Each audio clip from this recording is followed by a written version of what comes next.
Number 15 is actually a recent movie, and that's Fantastic Mr. Fox. Directed by Wes Anderson. It's got Bill Murray, George Clooney, Meryl Streep, Owen Wilson's in there just for a little bit. This is an entirely stop-motion animated movie. I think it came out in 2009. But yeah, I was really impressed with this movie. I mean, they really did a good job on this movie. I mean, the jokes... It looks like a kid's movie, but it's very relatable to adults. And I've watched it with kids before, and it kind of goes over their head. But when you watch it with adults, they're laughing. They get the jokes. So it's a really well put together movie, and it just looks really good. And the story is kind of it's based on a children's novel, but the story is kind of it's about a fox that buys a tree. He used to be a thief. And he made a promise to his wife when they were caught in a fox trap that he would never steal chickens again. And so it's about 10 years later or something like that. And he has a family now, and they go buy a new place to live, which is a tree. And he starts stealing chickens again. And that's pretty much the plot. He's just stealing different... He steals apples. He steals alcoholic cider, chickens... something. He steals something else. I can't remember what it was. But that's pretty much the plot, and how that kind of unfolds with his family and their relationship, and how his stealing kind of affects everyone in the animal community. That's pretty much the story of it. It's not, the story's not the strongest, but you can definitely see how great it is just by the time and effort they put into it. And you just don't see stop-motion animated stuff anymore, so I really liked that. And number 13 is Jason the Argonauts. Speaking of stop motion, this is one of the best stop motion movies there's ever been. This is, who even knows, whoever even remembers who directed this movie, because all you remember about these films that have Ray Harryhausen doing the stop motion is, oh yeah, that's a Ray Harryhausen movie. You don't remember the director, because who cares? Because the star of all the movies that Ray Harryhausen is in are the puppets that he animates. This one it's about Jason and the Argonauts and the quest for the Golden Fleece, obviously, from the title. You probably got that, but the creatures that he put in here, he's got the Hydra, he's got Talos, the giant bronze statue, and he has a skeleton army, which is probably the best part of the movie. Is right there. At the end of the movie, Jason has a fight with, I think it's 7 skeletons, and all the skeletons are going once. There's never a time when a skeleton is standing still. They're all fighting. It must have taken him months and months just to animate that scene right there. And it goes on for, I think, like 5 minutes. It's 5 minutes of solid fighting between Jason and the army of skeletons. It's just so incredible that he was able to animate that.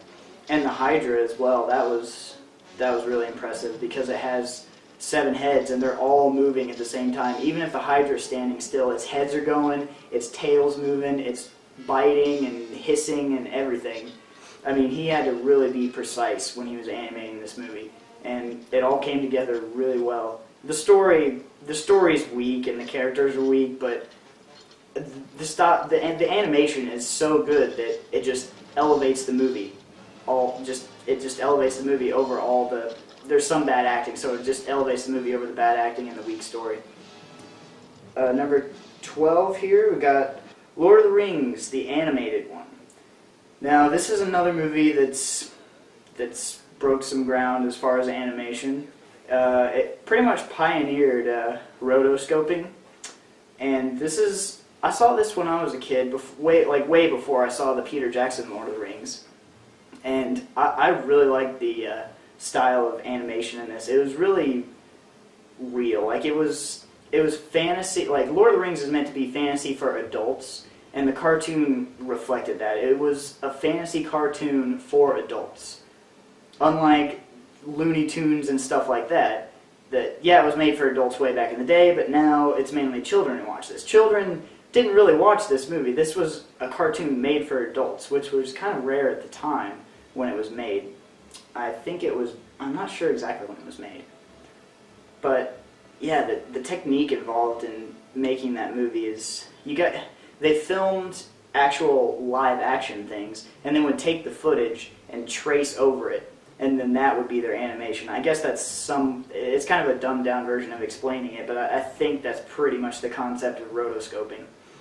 But yeah, that movie pretty much pioneered that technique, and you don't see it too often now, but you see it used on. I've seen a couple commercials that use it. A Scanner Darkly uses it, and I think a couple other movies use it.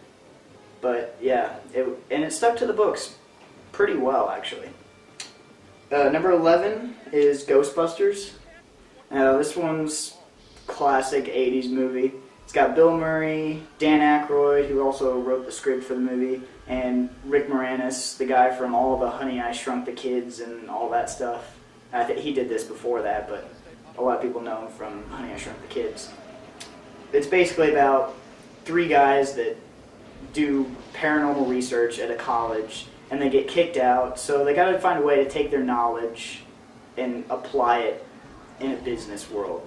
So they start a ghostbusting business, and yeah, nobody believes what they're. They get no calls until Sigourney Weaver's character, Dana, I think her name is, opens her fridge, and there's like a gateway to hell or something in her fridge. There's like 2 demon dogs in there, and one of them says Zool, and that's the name of the dog. And so she goes to the Ghostbusters and calls them, and they get involved. And throughout the movie, it's them trying to figure out exactly who, like Zool and Gozer and all these ancient Sumerian gods and demons and stuff, who they are and what they're up to. And it all comes pretty much to a climax at the very end of the movie when Gozer actually appears, and he takes the form of Stay Puft, the giant marshmallow man, to destroy the city, because he read Egon, I think it was. He read Egon's mind, and he was thinking of the Stay Puft Marshmallow Man because he thought it would be harmless. And so Gozer took the form of the Stay Puft Marshmallow Man to destroy the city. And it's just a classic movie. It balances action and comedy perfectly. Number 10 is North by Northwest, starring Cary Grant and directed by Alfred Hitchcock.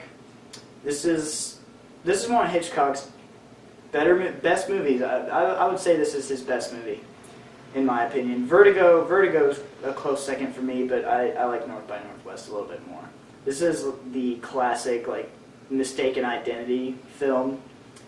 It's basically about a guy who's at a restaurant, and there's somebody in the background calling out names, and he raises his hand to go, he wants the waiter to come over, but he happens to raise his hand after he calls a certain name. And so these 2 guys come over and think he's a spy, and they take him back to this one guy's mansion.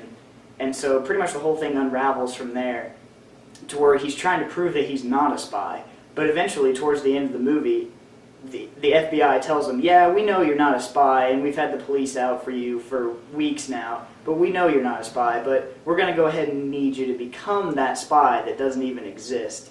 So kind of explaining the plot of this movie is really weird. I mean, you kind of got to see it to really understand exactly what the plot is like, but it's a really well filmed movie, and just the story is so well written, and it just all comes together really, really well.